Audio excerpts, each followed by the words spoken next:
17 رمضان بروز جمعہ الصبح حضور علیہ الصلاۃ والسلام نے حربی اصولوں کے مطابق فوج کو منظم کیا۔ اس موقع پر حضور علیہ الصلاۃ والسلام نے صفیں درست فرما کر مسلمانوں کو ہدایت فرمائی کہ میری اجازت کے بغیر لڑائی شروع نہ کی جائے، جب تک آخری احکام نہ سن لو، اپنی جگہ پر قائم رہو۔ اس کے بعد طریقہ جنگ کے بارے میں خصوصی رہنمائی فرماتے ہوئے ارشاد فرمایا، جب مشرکین تمہارے قریب آ جائیں تو تم ان پر تیر چلانا۔ دوسری طرف مشرکین کا یہ حال تھا کہ ابو جہل نے دعا کی۔ اس نے کہا، اے خدا، ہم میں سے جو فریق قرابت کو زیادہ کاٹنے والا اور غلط حرکتیں کرنے والا ہے، اسے آج آپ ہلاک کر دیجئے۔ اے خدا، ہم میں سے جو فریق آپ کے نزدیک زیادہ محبوب ہے اور زیادہ پسندیدہ ہے، آج اس کی مدد فرمائیے۔ اللہ تعالیٰ نے آیات نازل فرمائی، اگر تم فیصلہ چاہتے ہو تو تمہارے پاس فیصلہ آ گیا، اور اگر تم باز آ جاؤ تو یہی تمہارے لیے بہتر ہے، لیکن اگر تم اپنی اس حرکت کی طرف پلٹو گے تو ہم بھی تمہاری سزا کی طرف پلٹیں گے، اور تمہاری جماعت اگرچہ وہ زیادہ ہی کیوں نہ ہو تمہارے کچھ کام نہیں آئے گی۔ اور یاد رکھو، اللہ تعالیٰ مومنین کے ساتھ ہیں۔ سورہ انفال آیت 29۔ اس موقع پر جبکہ فریقین پوری تیاری کے ساتھ صفیں باندھ کر جنگ کے لیے تیار تھے، اس وقت اللہ تعالیٰ کے محبوب علیہ الصلاۃ والسلام نے لشکر اسلام سے خطاب فرمایا۔ حضور علیہ الصلاۃ والسلام نے پہلے اللہ تعالیٰ کی حمد و ثنا کی، پھر فرمایا، میں تمہیں ان کاموں سے منع کرتا ہوں جن سے اللہ تعالیٰ نے منع فرمایا ہے۔ اللہ تعالیٰ کی شان بہت بڑی ہے، وہ حق کا حکم دیتا ہے اور سچائی کو پسند کرتا ہے، اور نیک کام کرنے والوں کو اپنی بارگاہ میں بلند منزلوں پر فائز کرتا ہے۔ اسی کے ساتھ ان کا ذکر بلند ہوتا ہے اور اسی سے انہیں فضیلت حاصل ہوتی ہے، اور آج تم حق کی منزلوں میں سے ایک منزل پر کھڑے ہو۔ اس مقام پر اللہ تعالیٰ کسی سے کوئی عمل قبول نہیں کرے گا سوائے اس کے جو محض اس کی رضا کے لیے کیا گیا ہو، اور جنگ کے موقع پر صرف صبر ہی ایسی چیز ہے جس سے اللہ تعالیٰ حزن و ملال کو دور کرتا ہے، اور اسی صبر کی برکت سے غم سے نجات دیتا ہے، اور اسی صبر سے تم آخرت میں نجات پاؤ گے۔ تم میں اللہ کا نبی موجود ہے جو تمہیں بعض چیزوں سے منع کرتا ہے اور بعض چیزوں کا تمہیں حکم دیتا ہے۔ اللہ تعالیٰ نے اپنی کتاب میں جن چیزوں کا تمہیں حکم دیا ہے ان پر عمل کرو، اور جن نشانیوں کا ذکر ہے ان پر غور و فکر کرو۔ اللہ تعالیٰ نے تمہیں ذلت کے بعد عزت بخشی ہے۔ اس کتاب کو مضبوطی سے پکڑ لو، اس سے تمہارا رب تم سے راضی ہوگا۔ بے شک اس کا وعدہ حق ہے اور اس کا قول سچا ہے۔ بے شک میں اور تم اللہ تعالیٰ کی مدد طلب کرتے ہیں جو حی و قیوم ہے، وہی ہماری پشت پناہی کرنے والا ہے، اور اسی کا دامن کرم ہم نے پکڑا ہوا ہے۔ اس پر ہم نے بھروسہ کیا ہے اور اسی کی طرف ہم لوٹ کر جائیں گے۔ اللہ تعالیٰ ہماری اور تمام مسلمانوں کی مغفرت فرمائے۔ قریش کا لشکر عتبہ بن ربیعہ کی قیادت میں تھا۔ جس وقت دونوں لشکر ایک دوسرے کے سامنے ہوئے تو حضور علیہ الصلاۃ والسلام نے دیکھا کہ 3 کافروں کے مقابلے میں ایک مسلمان ہے، اور وہ بھی پوری طرح اسلحے سے لیس نہیں ہے۔ تو حضور علیہ الصلاۃ والسلام نے اللہ تعالیٰ کے حضور دعا کی، یا اللہ، یہ قریش ہیں اور غرور کے ساتھ آئے ہیں تاکہ آپ کے رسول کو جھوٹا ثابت کریں۔ یا اللہ، بس اب آ جائے آپ کی مدد، وہ مدد جس کا وعدہ آپ نے مجھ سے فرمایا ہے۔ عین اسی وقت حضور علیہ الصلاۃ والسلام اور سارے اسلامی لشکر پر چند لمحوں کے لیے نیند طاری ہو گئی۔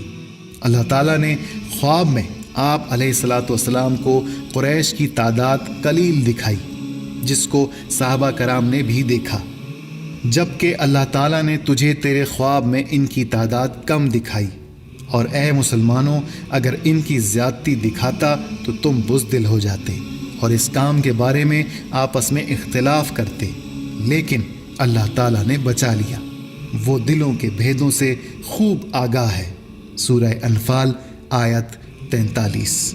اللہ تعالیٰ کا یہ کس قدر عظیم انعام تھا کہ میدان جنگ میں کفار کی تعداد کو تھوڑا کر کے دکھایا تاکہ مسلمان جنگ کا اقدام کریں، اور کفار کو بھی مسلمانوں کی تعداد تھوڑی دکھائی، جس کی وجہ سے کفار نے لڑنے میں زیادہ کوشش نہیں کی، جبکہ اس نے بوقت ملاقات انہیں تمہاری نگاہوں میں بہت کم دکھائے اور تمہیں ان کی نگاہوں میں بہت کم دکھایا۔ اللہ تعالیٰ اس کام کو انجام تک پہنچا دے جو کرنا ہی تھا، اور سب کام اللہ ہی کی طرف پھیرے جاتے ہیں۔ سورہ انفال آیت 44۔ اور جب لڑائی شروع ہو گئی تو دوران جنگ کافروں کو مسلمان اپنے سے دوگنا نظر آتے تھے۔ بعد میں مسلمانوں کی تعداد زیادہ دکھانے میں یہ حکمت نظر آئی کہ مسلمانوں کی فوج کثرت میں دیکھ کر کفار کے اندر خوف اور ہیبت بیٹھ جائے۔ یقیناً تمہارے لیے عبرت کی نشانی تھی ان دو جماعتوں کی راہ میں جو لڑ رہی تھیں، اور دوسرا گروہ کافروں کا تھا، وہ انہیں اپنی آنکھوں سے اپنے سے دگنا دیکھتے تھے، اور اللہ تعالیٰ جسے چاہے اپنی مدد سے قوی کرتا ہے۔ یقیناً اس میں آنکھ والوں کے لیے بڑی عبرت ہے۔ سورہ آل عمران آیت 13۔ پہلے فردن مقابلہ ہوا۔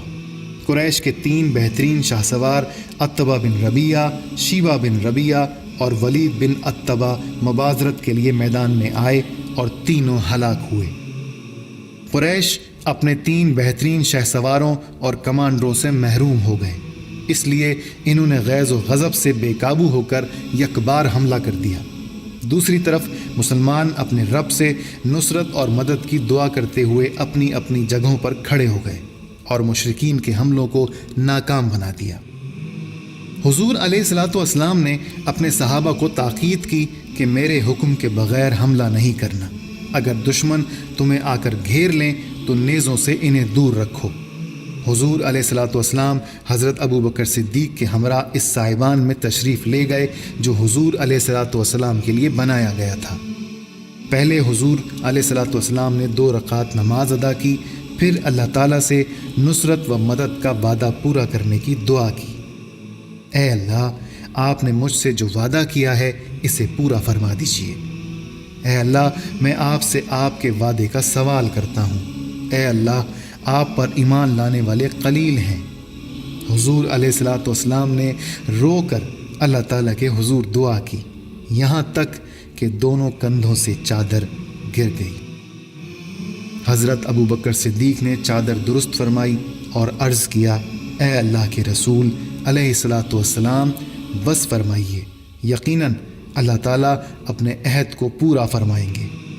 اللہ تعالیٰ نے فرشتوں کو حکم دیا، میں تمہارے ساتھ ہوں، تم اہل ایمان کے قدم جماؤ، میں کافروں کے دل میں رعب ڈال دوں گا۔ سورہ انفال آیت 12۔ اور حضور علیہ الصلوۃ والسلام کے پاس وحی بھیجی کہ میں 1000 فرشتوں سے تمہاری مدد کروں گا جو آگے پیچھے آئیں گے۔ سورہ انفال آیت 9۔ اس کے بعد حضور علیہ الصلوۃ والسلام پر غنودگی طاری ہو گئی۔ چند لمحوں بعد حضور علیہ الصلوۃ والسلام نے آنکھیں کھولی، پھر سر مبارک اٹھایا اور فرمایا، ابو بکر خوش ہو جاؤ، اللہ کی مدد آ پہنچی۔ یہ جبرائیل ہیں، اپنے گھوڑے کی لگام تھامے کھڑے ہوئے ہیں۔ اس کے بعد حضور علیہ الصلوۃ والسلام سائبان سے باہر تشریف لائے۔ حضور علیہ الصلوۃ والسلام نے ذرہ پہن رکھی تھی۔ حضور علیہ الصلوۃ والسلام نہایت بہادری کے ساتھ آگے بڑھے اور فرمایا، ان قریب دشمن شکست کھا جائے گا اور پشت پھیر کر بھاگے گا۔ سورہ قمر آیت 45۔ اس کے بعد حضور علیہ الصلوۃ والسلام نے کنکریوں کی ایک مٹھی لی اور قریش کی طرف رخ کر کے فرمایا، شاہت الوجوہ، چہرے بگڑ جائیں، اور ساتھ ہی مٹی ان کے چہروں کی طرف پھینک دی۔ پھر مشرکین میں سے کوئی بھی ایسا نہیں تھا جس کی دونوں آنکھوں، نتنے اور منہ میں ایک مٹھی مٹی میں سے کچھ نہ گیا ہو۔ حضور علیہ الصلوۃ والسلام کے اس عمل کو اللہ تعالیٰ نے اپنا عمل قرار دیا۔ اللہ تعالیٰ کا ارشاد ہے، جب آپ علیہ الصلوۃ والسلام نے پھینکا تو در حقیقت حضور نے نہیں پھینکا بلکہ اللہ تعالیٰ نے پھینکا۔ سورہ انفال آیت 17۔ جس وقت حضور علیہ الصلوۃ والسلام نے جوابی حملے کا حکم صادر فرمایا، دشمنوں کی ہمت پست ہو گئی اور ان کا جوش و خروش سرد پڑ گیا تھا۔ صحابہ کرام کو جب حملہ کرنے کا حکم ملا، اس وقت ان کا جوش جہاد شباب پر تھا۔ انہوں نے نہایت سخت حملہ کیا۔ وہ دشمنوں کی صفیں درہم برہم کرتے ہوئے آگے بڑھتے رہے۔ یہ دیکھ کر ان کے جوش و خروش میں مزید تیزی آ گئی کہ حضور علیہ الصلوۃ والسلام بنفس نفیس ذرہ پہنے ہوئے تیز تیز تشریف لا رہے ہیں اور فرما رہے ہیں ان قریب یہ دشمن شکست کھا جائے گا اور پشت پھیر کر بھاگے گا۔ مسلمانوں نے نہایت پرجوش جنگ کی اور فرشتوں نے ان کی مدد فرمائی۔ روایت ہے کہ اس دن آدمی کا سر کٹ کر گرتا اور یہ پتہ نہیں چلتا کہ اسے کس نے قتل کیا ہے، اور آدمی کا ہاتھ کٹ کر گرتا اور یہ پتہ نہیں چلتا کہ اسے کس نے کاٹا ہے۔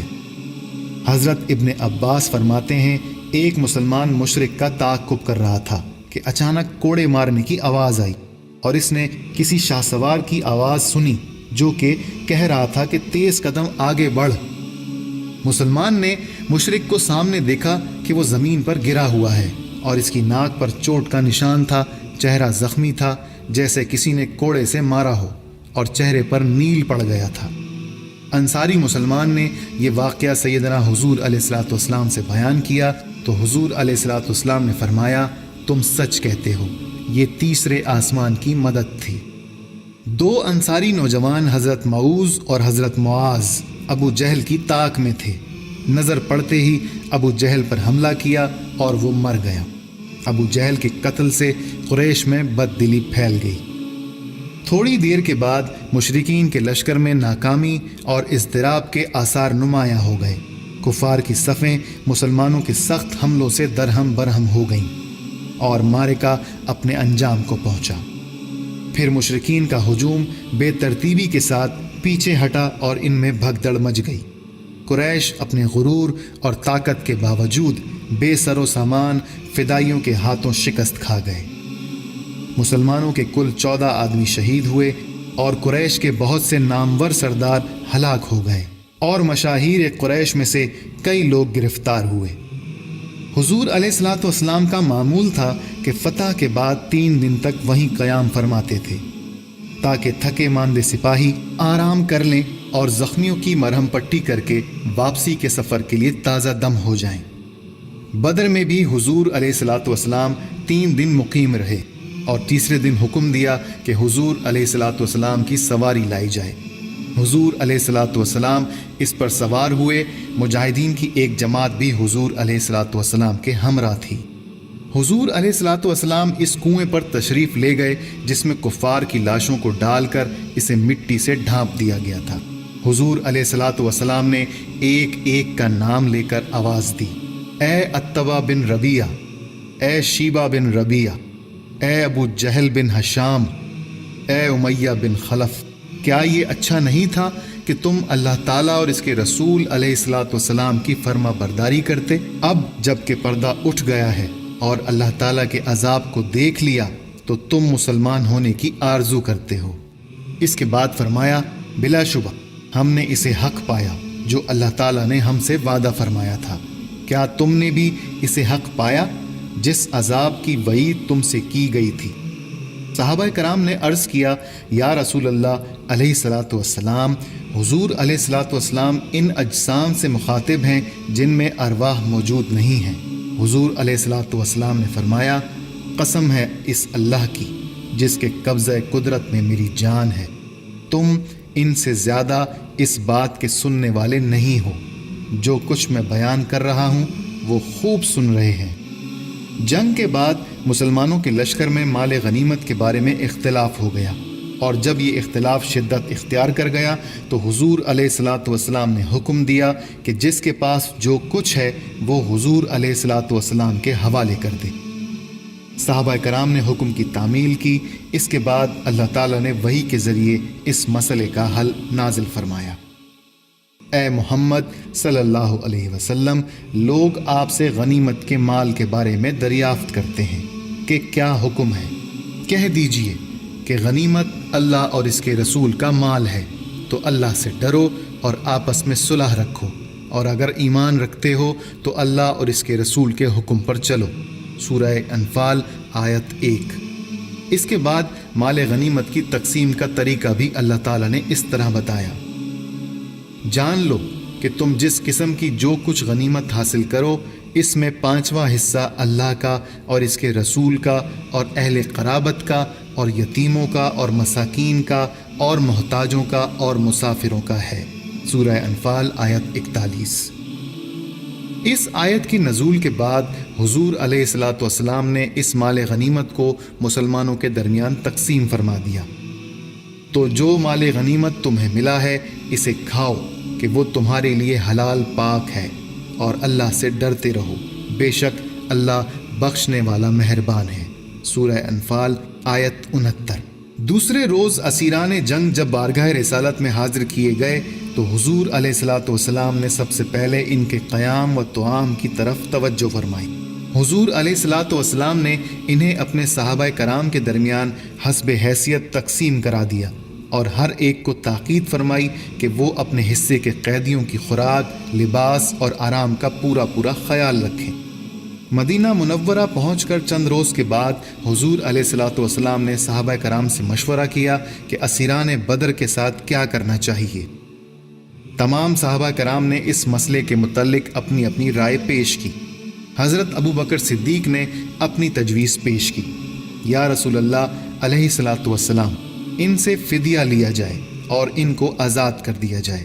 فدیے سے جو سرمایہ اکٹھا ہوگا وہ مسلمانوں کے لیے تقویت کا باعث ہوگا، اور اللہ تعالیٰ کی رحمت سے کوئی بعید نہیں کہ ان میں سے کئی لوگ ایمان لے آئیں اور اپنی بہترین صلاحیتوں کے باعث امت کی تقویت کا باعث بنے۔ حضور علیہ الصلاۃ والسلام نے اس تجویز کو پسند فرمایا۔ فدیے کے لیے کوئی خاص مقدار متعین نہیں تھی، ہر شخص سے حسب حیثیت فدیہ لیا جاتا تھا۔ اے پیغمبر، جو قیدی تم لوگوں کے قبضے میں ہیں ان سے کہہ دیجئے کہ اگر اللہ تمہارے دلوں میں نیک نیتی دیکھے گا تو جو مال تم سے چھن گیا ہے اس سے بہتر تمہیں عنایت فرمائے گا اور تمہارے گناہ بھی معاف کر دے گا، اور اللہ بخشنے والا مہربان ہے۔ سورہ انفال آیت 70۔ اہل مدینہ کی غالب اکثریت ناخواندہ تھی، گنتی کے صرف چند افراد لکھنا پڑھنا جانتے تھے۔ ان اسیران جنگ میں جو لوگ مفلس اور نادار تھے اور فدیے کی رقم دینے سے قاصر تھے، حضور علیہ الصلاۃ والسلام نے یہ فرمایا کہ جو شخص 10 بچوں کو لکھنا پڑھنا سکھا دے گا اسے آزاد کر دیا جائے گا۔ جب کوئی قیدی مدینے کے 10 بچوں کو پڑھنا لکھنا سکھا دیتا تو اسے آزاد کر دیا جاتا۔ ابو لہب کا حشر۔ جنگ بدر میں کفار کی رسوا کن شکست کے بعد ابھی 1 ہفتہ ہی مشکل سے گزرا تھا کہ اللہ تعالیٰ کے عذاب نے ابو لہب کو آ پکڑا۔ اسے ایک خطرناک پھنسی نکل آئی جسے عرب بہت برا سمجھتے تھے اور اس سے بہت خوفزدہ رہتے تھے۔ ان کے نزدیک یہ ایک متعدی بیماری تھی۔ جب ابو لہب کے بیٹوں کو پتہ چلا کہ ان کے باپ کو یہ خطرناک پھنسی نکل آئی ہے تو انہوں نے اس کے پاس آنا جانا ترک کر دیا۔ چنانچہ وہ تنہا اس کی اذیت اور درد سے کئی روز تک تڑپتا رہا اور بے کسی کی موت مر گیا۔ 3 دن اس کی لاش بے گور و کفن پڑی رہی۔ مکہ کے رئیس اعظم کو دفن کرنے کے لیے بھی کسی نے زحمت گوارا نہیں کی۔ جب اس کی لاش پھول کر پھٹ گئی تو اس کی بدبو سے سارے اہل محلہ پریشان ہو گئے۔ امام بہقی دلائل نبوت میں لکھتے ہیں، ایک شخص نے اس کے بیٹوں کے پاس جا کر انہیں ملامت کی کہ بدبختو، تمہیں شرم نہیں آتی کہ تمہارے باپ کی لاش سے بدبو آ رہی ہے اور تم اسے دفن بھی نہیں کرتے۔ انہوں نے کہا، ہمیں ڈر ہے کہ کہیں یہ بیماری ہمیں بھی نہ لگ جائے۔ بدنامی کے خوف سے اس کے بیٹے آئے، لکڑیوں سے اس لاشے کو دھکیل کر ایک گھڑے میں ڈال دیا اور اس گھڑے سے دور کھڑے ہو کر پتھر پھینک کر اس کو بھر دیا۔ غزوہ بدر اسلام کی پہلی لڑائی تھی جس میں مسلمانوں کی فتح ایک خاص اہمیت رکھتی ہے۔ چند بے کس غریب الوطن قریش مکہ کے ظلم و ستم سے تنگ آ کر ترک وطن کر کے مدینہ میں پناہ گزین ہوئے تھے۔ وہ اس قابل ہو گئے کہ ظالموں کو بزور شمشیر مار بھگایا۔ اس سے مسلمانوں کے حوصلے بلند ہو گئے اللہ تعالیٰ نے مسلمانوں کو تقویت عطا فرمائی۔ در حقیقت اسلام کا عروج یہیں سے شروع ہوتا ہے۔ اب مسلمان محض جلا وطن اور بے خانمہ مہاجر نہ تھے، بلکہ ایک آزاد اور زندہ قوم کے افراد تھے، اور اس نعمت کا ذکر اللہ تعالیٰ نے اس طرح فرمایا: یقیناً اللہ تعالیٰ نے تمہاری بدر میں مدد کی جب تم کمزور تھے، تو اللہ تعالیٰ سے ڈرو تاکہ تم شکر گزار بن جاؤ۔ سورہ آل عمران آیت 123۔ جنگ بدر میں عمل، دعا اور نصرت کا فارمولہ مسلمانوں کے لیے ہر شعبہ زندگی میں مشعل راہ ہے۔ جنگ بدر میں مسلمانوں کی تعداد کفار کے مقابلے میں انتہائی کم تھی۔ حضور علیہ الصلوۃ والسلام جنگ کے لیے میدان میں تشریف لے گئے اور پھر اللہ تعالیٰ سے مدد کی درخواست کی۔ جد و جہد اور عمل کے بعد اللہ تعالیٰ نے اپنے رسول علیہ الصلوۃ والسلام کی دعاؤں اور مناجات کو قبول فرمایا اور مدد کے لیے فرشتے نازل کر دیے اور مسلمانوں کو کامیابی ہوئی۔ غزوہ بدر ہماری رہنمائی کرتا ہے کہ دعا کے ساتھ عمل ہو تو دعائیں مقبول بارگاہ ہوتی ہیں۔ عمل کے بغیر دعا ایک ایسا جسم ہے جس میں روح نہیں ہے۔ مسلمانوں کے پاس ساز و سامان کی بے حد کمی تھی، نیز ان کی تعداد بھی کم تھی۔ اس کے برعکس کفار تعداد میں مسلمانوں سے 3 گنا زیادہ تھے اور ساز و سامان بھی کثیر تعداد میں تھا۔ اس حالت میں مسلمانوں کا چند گھنٹوں میں کفار پر غالب آ جانا معجزہ ہے۔ اللہ تعالیٰ نے مسلمانوں کو فتح و غلبہ دے کر واضح کر دیا کہ اسلام حق ہے اور کفر و شرک باطل ہے۔ اسی لیے قرآن میں اس دن کو یوم الفرقان کہا گیا ہے۔ اگر تم اللہ پر اور اس نصرت پر ایمان رکھتے ہو اور اس چیز پر جو ہم نے اپنے بندے پر اس دن یعنی میدان بدر میں اتارا، جو دن حق و باطل میں جدائی کا تھا، جس دن دونوں فوجیں مقابلے پر آ گئی تھیں۔ سورہ انفال آیت 41۔ جنگ بدر میں عجیب واقعات پیش آئے۔ مسلمانوں نے دیکھا کہ کفار کے لشکر میں ان کے اپنے رشتہ دار شامل ہیں۔ یہ بڑے امتحان کے لمحات تھے کہ وہ یا تو حق کا ساتھ دیں یا رشتہ داروں کی محبت میں کھو جائیں۔ الحمدللہ مسلمان ثابت قدم رہے۔ مشاہیر قریش جو اسلام کے سخت دشمن تھے اس جنگ میں ختم ہو گئے۔ ابو جہل، عتبہ، ولید، شیبہ اور امیہ سب سرداروں میں سے تھے جن کے قتل ہو جانے سے کفار مکہ کی قوت ہمیشہ کے لیے ختم ہو گئی۔ غزوہ بدر کی عظیم فتح نے مسلمانوں کی قسمت کا پانسا پلٹ دیا۔ قبائل عرب کی نظروں میں ان کا اقتدار بہت بڑھ گیا۔ اب وہ محض ایک مذہبی جماعت اور نظام الہیہ کے داعی نہیں تھے، بلکہ وہ اٹھتی ہوئی سیاسی قوت تھے۔ اس فتح کے بعد منافقین اور بہت سے قبائل عرب جو واقعات کا رخ دیکھ رہے تھے اب خوفزدہ ہو گئے اور مخالفت چھوڑ دی۔ عرب قبائل مدینے کی حکومت کو سب سے بڑی طاقت شمار کرنے لگے۔ غزوہ بدر کی ایک خصوصیت یہ بھی ہے کہ اللہ تعالیٰ نے قرآن کریم میں ایک سورت سورہ انفال اس غزوہ کے بارے میں نازل فرمائی ہے، جس میں فضائل صحابہ کے علاوہ دیگر مسائل بدر کا بھی ذکر فرمایا ہے۔ جنگ بدر کے سپاہ سالار اعلیٰ خود حضور علیہ الصلوۃ والسلام تھے۔ مسلمان اپنے سپاہ سالار کے احکامات کی پوری صداقت، دیانت اور جذبہ اطاعت کے ساتھ پابندی کرتے تھے۔